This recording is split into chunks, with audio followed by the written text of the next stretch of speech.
So as I mentioned, these were the definitions we used for our full study, not just the building assessment. So you can see these distinctions in our image analysis work as well. So how are we addressing this population? Our main research activities consisted of building rep surveys, which were conducted online and via phone with property owners, managers, or other relevant building representatives. Occupant surveys, which were also conducted online and via phone with up to 2 occupants that building reps would often refer us to. And often these were paired with site visits, so there is a lot of overlap between our occupant survey participants and dwelling unit site visit participants, which leads us to site visits conducted by field technicians in person, looking at an individual building and its common areas, plus up to 2 dwelling units, with at least one of those dwelling units occupied. So where you see the total counts here with 434 buildings, all 642 units were in those 434 buildings. So this slide provides an overview of the survey data collection topics and categories. There is more information on these topics in the appendix of this PowerPoint. So just to give kind of a surface overview, building information represents general information about the building itself, like ownership type, number of stories, year built, IOU, and who pays those bills, and other information like that. Unit information covers parking, number of occupants, and demographics for those occupants. And demographics covers things like annual household income, education level, own versus rent, and awareness and participation in energy efficiency programs. Here, HVAC is covering heating and cooling types, fuels, age of equipment, the scope of that equipment, whether it covers common areas or individual units, last service dates, boiler and chiller counts, fuel and age of those of that equipment, and water tower counts, the age of that equipment. Envelope covers roof configuration, wall construction type, cladding, window quantity, age, things like that. And then this slide provides an overview of the site visit data collection categories, which are very similar to the survey categories, but we have a bit more detail here since we had field technicians who might be able to better gather data from the equipment that they were looking at based on their expertise. And we've added in here domestic hot water, building support appliances and electronics, data centers, miscellaneous equipment, more detail about commercial spaces and types, and common area laundry. And to start these research activities, we started building our data about the multifamily building population. We started by sourcing public tax assessor data for many counties, but it was not available for all counties. So the remaining counties had either open data or we purchased commercial parcel data for those counties. We retrieved additional parcel specific information from the NYC Pluto data listed here. And then we also used NYSERDA's LMI data set built by Guidehouse to find a few parcels that didn't show up in prior parcel data and to augment data in some cases where previous data that we gathered was either misaligned or difficult to find.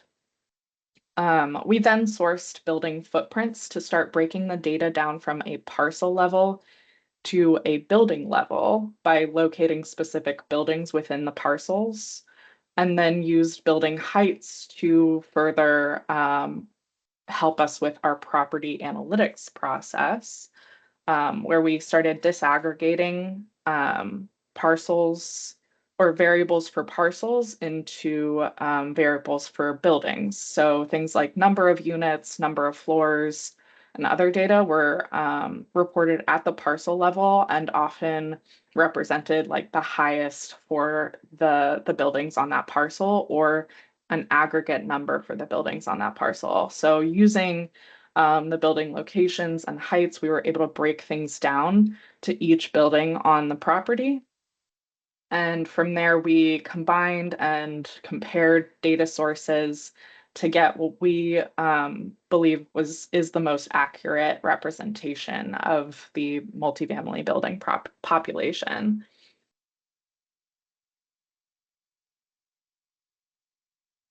We also had our property and building exclusion process, where once we located all parcels with potential multifamily use codes, and then performed that property analytics process with footprints, LiDAR data, and then disaggregating into building attributes. We applied our exclusion criteria, so making sure we were looking at buildings with more than five or more residential units, and having residential a decent sized residential floor area, a use code that we were looking for, and didn't represent duplicates within our database. Um, we also updated the population data and some fields within it, like the number of floors, building height, and things like that, based on the image analysis that we performed as a part of this study. So the data kind of started to reinforce itself.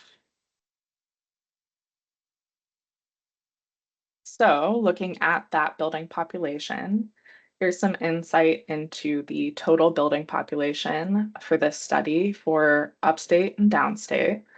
It's split by building size and ownership type here. So it's worth noting there were some unknowns for those specific categorizations. So about 0.4% of the population is not represented in these tables. Um, but these building population numbers are the ones that were used to develop the participate or the percentages in the key findings slides later on. So for example, where percentages are provided in our results related to findings from site visits, these percentages are based on the relevant findings from site visits and weighted to scale to the building population numbers. So those percentages shouldn't be interpreted as a percentage of the 434 site visits, but as a percentage of the building segment that they represent within the population. We also here combined the affordable subsidized and affordable census block categories for this table to simplify the amount of data that we're looking at here.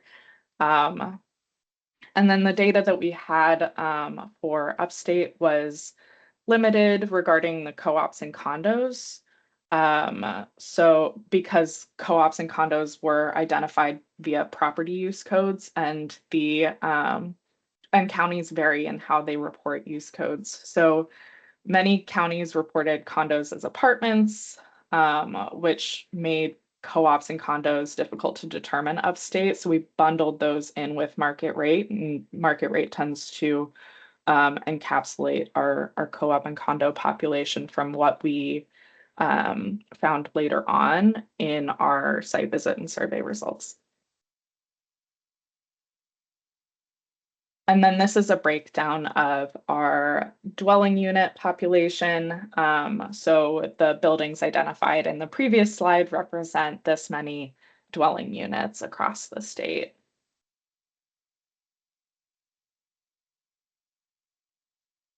And then you'll see a lot of data in this presentation that applies to more granular geographic regions, since we broke out our results by climate zone rather than upstate and downstate.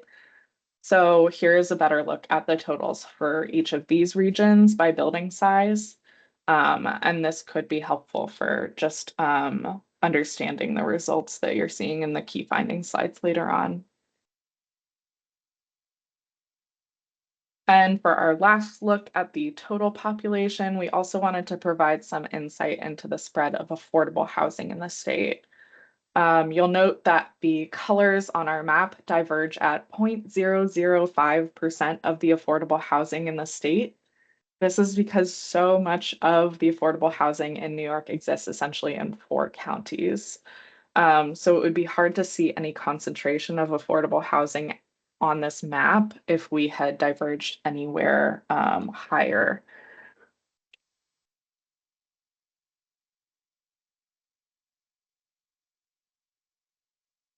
All right, so getting into our target population sample for our surveys.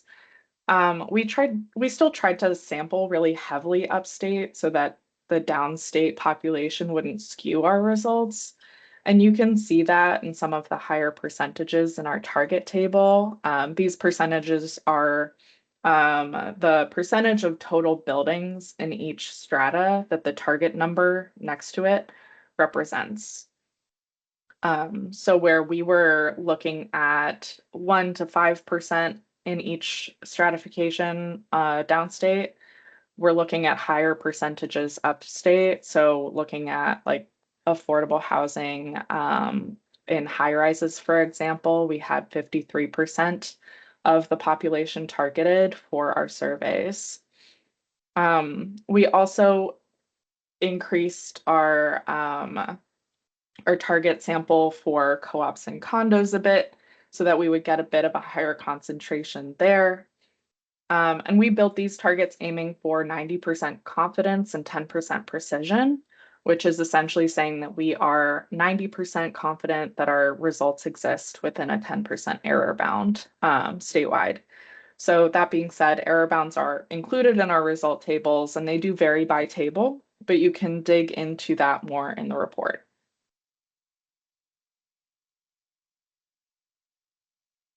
All right, so looking at our actual sample for our building rep surveys, we unfortunately did not quite meet our original targets. We were really optimistic in our sample to begin with, because some populations ended up being really difficult to target.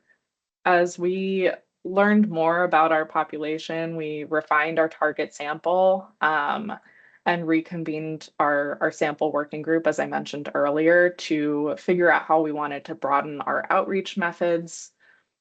And after some assessment, we determined that with realistic limits to time and budget, we could still maintain a 90-10 confidence interval split at a less granular level. So the more we roll up these strata, the better our precision gets about the represented population. These percentages, again, represent the percentage of total buildings in each strata identified here that that were surveyed within those strata.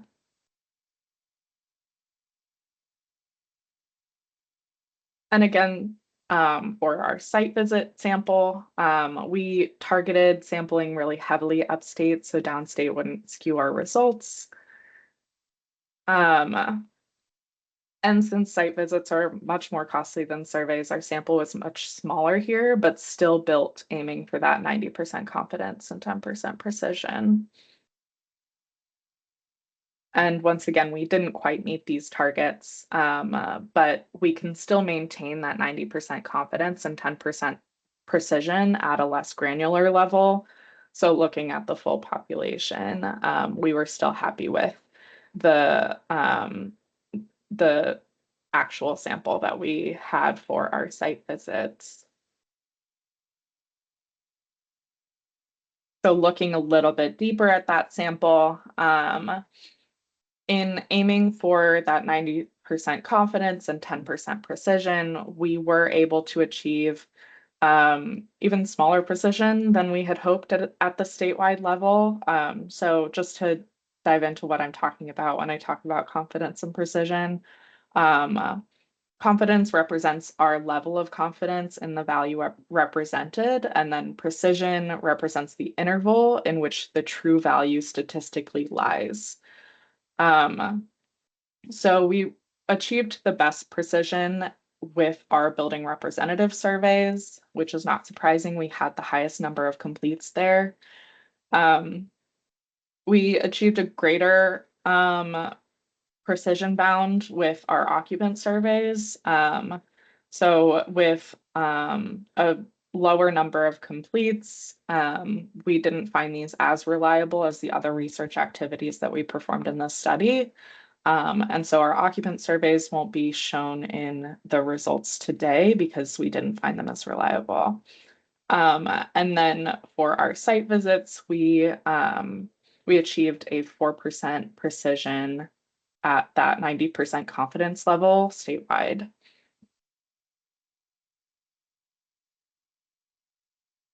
So we've also broken this down by strata. Each of our reporting tables contains the number of respondents in a given stratification, along with error bounds for the data represented, but we wanted to give an indication of how precision started to vary at a more granular level. So it's worth noting that across the board, high-rise precision did not quite meet that 10% target. And reliability from our occupant surveys, as I mentioned, varies, and that includes across climate zones. We did weight our results based on our assessment of the full population to try to reduce bias in the results. So our final data is interpolated to represent the full population rather than just our sample. And here you'll see achieve precision for our building vintages and specifically climate zones. So this last slide was breaking it down by building size as well. So this is just our climate zones. And then we have our ownership types represented here and building sizes. And you might notice that these are a little bit more standardized precision numbers, and that's because we built our sample around ownership type and building size. So we were ultimately targeting numbers based on those granular stratifications. So I know I threw a lot of information out there, so I will pause for questions if anyone has anything.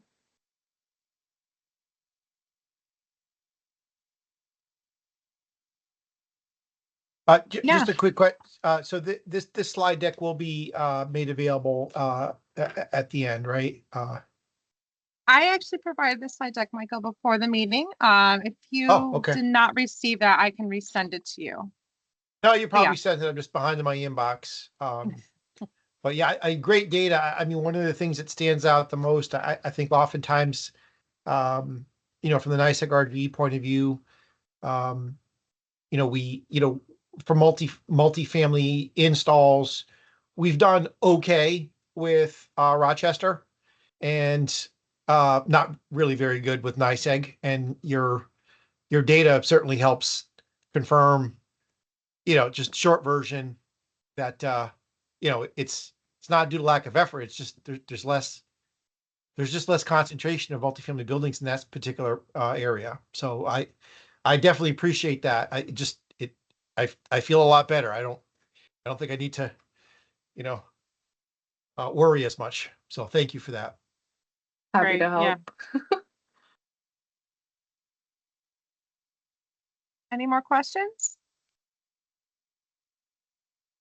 Okay, Connor, I think we can jump into the key findings. Sounds good. All right, so in our key findings, as I mentioned, we're going to cover building shell and HVAC. There was a lot of interest in the split between upstate and downstate, so we've represented most of our data via climate zone.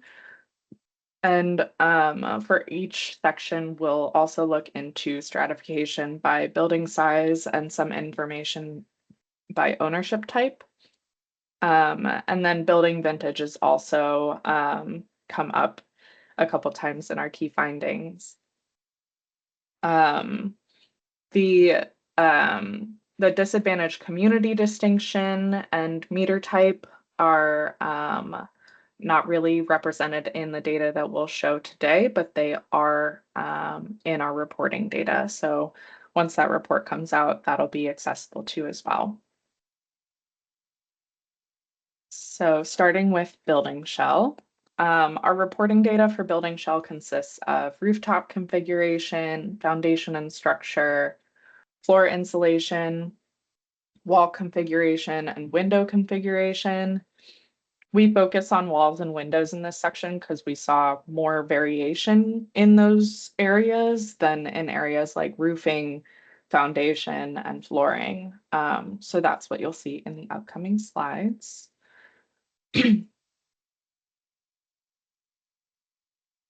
So here we have represented data from our site visits on the wall construction material that we saw in Climate Zone 4A, window characteristics and window and wall area in Climate Zone 4A, which is representing New York City. So we saw in New York City that the largest use of brick as a construction material was focused here. We also saw that windows in New York City are most commonly double pane and 10 years or older. And Climate Zone 4A also has the largest window to wall ratio for high-rise buildings.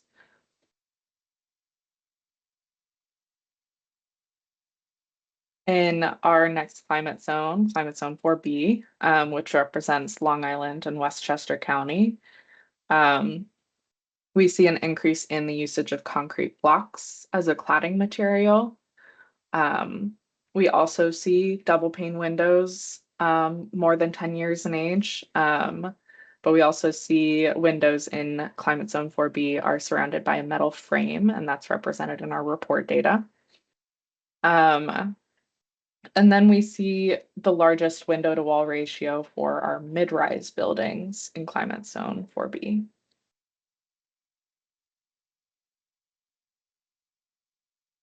Looking at Climate Zone 5, we have a decline in the use of brick. And then we also have the lowest population of double pane windows, but that's still an 81% representation of the population. So still pretty high.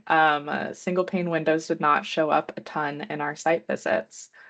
So only 3% showed up as single pane storm windows. And then Climate Zone 5 also had the largest window to wall ratio, or a similarly large window to wall ratio for mid-rise buildings. Here. And then in Climate Zone 6, the most common materials here diverge from the rest of the state. And we see wood and vinyl represented here rather than brick and concrete blocks. We also see, again, double pane windows, but more commonly, they are less than 10 years old and surrounded by a vinyl frame. And then we see a high window to wall ratio for mid-rise buildings again. Climate Zone 6 didn't have data on high-rise buildings for window area, which made it difficult to determine window to wall ratio there. So that's not included in this data. And then we have window characteristics by vintage, again, from our site visit data.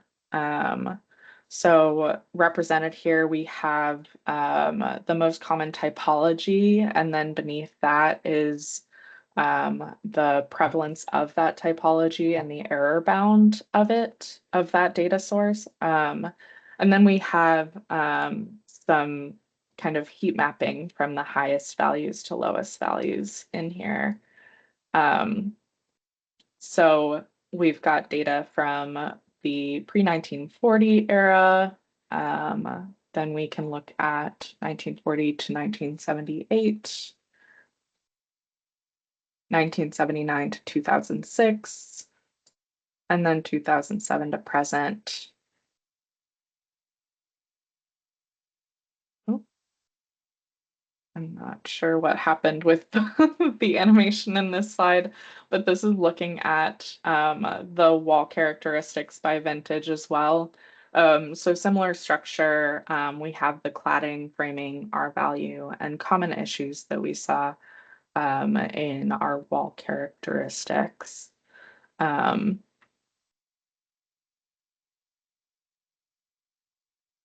And then we have an overview between our building size strata and our ownership type strata. The left side of this slide holds insights about the buildings in each size category, and then the right side of this slide holds unique insights about the buildings in each ownership type. Overall, all building sizes have over 85% concentration of double paned windows, and all ownership types have over 90% concentration of double paned windows. So pretty high concentration there. Under building size, we're also looking at the exterior walls and their concentrations, framing, where we see some differentiation between low rise, mid rise, and then high rise, where we get metal framing. We have the wall R value, and then we have window age, or typical window age, and typical window to wall ratio. We also have individual insights from each ownership type. And those include window issues. It's worth noting that 372 of our 434 sites had issues with their windows. So that might look like cracked or broken glass, missing or curling sealant, rot. So we saw the highest concentration of that in the affordable census block category. And then the lowest concentration of overall window damage in our co-ops and condos. So again, that's a lot of data and information, and I know I went through that pretty fast. So I'll pause for questions where there are any. Yeah, Clarice, did you have a question? I saw you put your hand up. No, sorry. I could see the answer because I was curious about if it was site visits or surveys, but I found this slide. Thank you. Okay, thank you.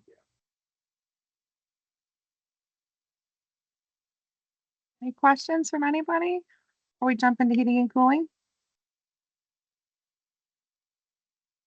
Anytime, I think we can move on. All right. So getting into heating and cooling, we were looking mostly at site visit data in the last section. We'll see some more survey data in this section. So starting again with New York City, we have the dwelling unit cooling type in this section. We are looking at the primary heating fuel and system type as well. So New York City dwelling units mostly cool with window AC when they have AC. And there is the highest used fuel type in New York City was also natural gas, which tends to be a common theme here. But New York City also reports using fuel oil at a 15% proportion and electricity at an 11% proportion. And then 6% or a representative 6% of the population wasn't sure what heating fuel they use. Other fuel type options included kerosene, propane, wood pellets, or other. So that's worth noting.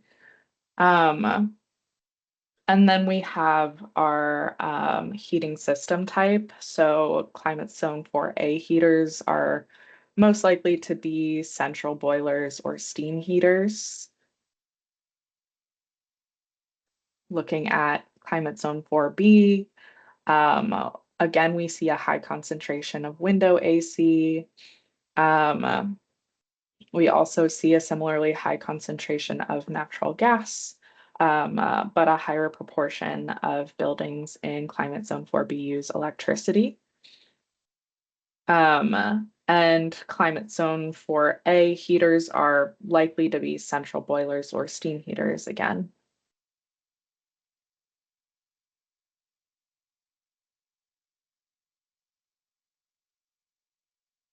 Looking at climate zone 5, again, we see a high concentration of window AC, but a bit lower than in our downstate climate zones. And we see 66% represented using natural gas as their primary fuel type, and 18% with electricity as their primary fuel type. And again, high concentration of boilers or steam heaters as the primary heating system type within the building.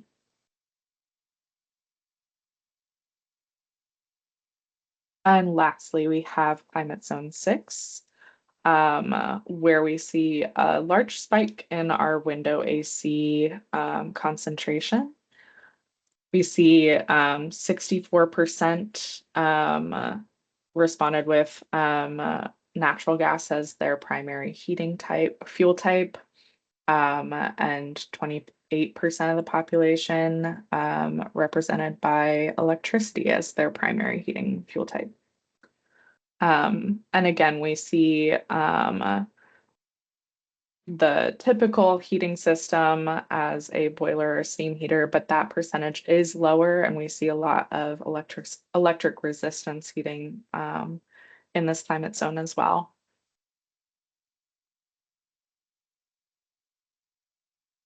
All right, and then as we look at our building sizes on the left, we're looking at the proportion of, or the typical proportion of primary heating types that are identified here. We're looking at heating fuels, primary cooling, and building cooling concentrations. So we see only 16% of low-rise buildings have central cooling, and it's even lower across mid-rise and high-rise. And then we see some data on the efficiency and cooling systems, and represented in the ownership type here on the right. We see the highest concentration of central AC in co-ops and condos.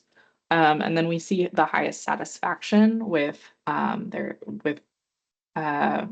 occupant heating systems in our market rate housing.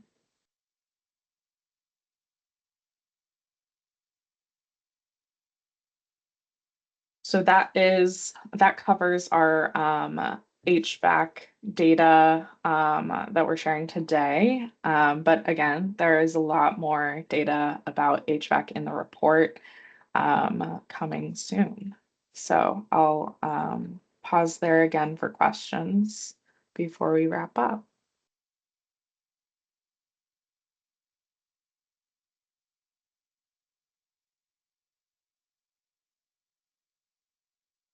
Any questions from anybody? Clarice? Do we have the gas consumption for some of these areas? We do have EUI data within the report, so that'll be represented in the final data. Okay, great. Thank you. Sure thing.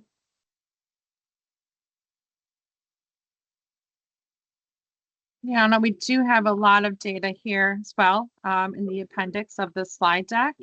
it was pointed out some of the heating and cooling, primarily to go through. So, as you're going through and everyone's got a copy of this, if you have any questions, you feel free to reach out to us some more.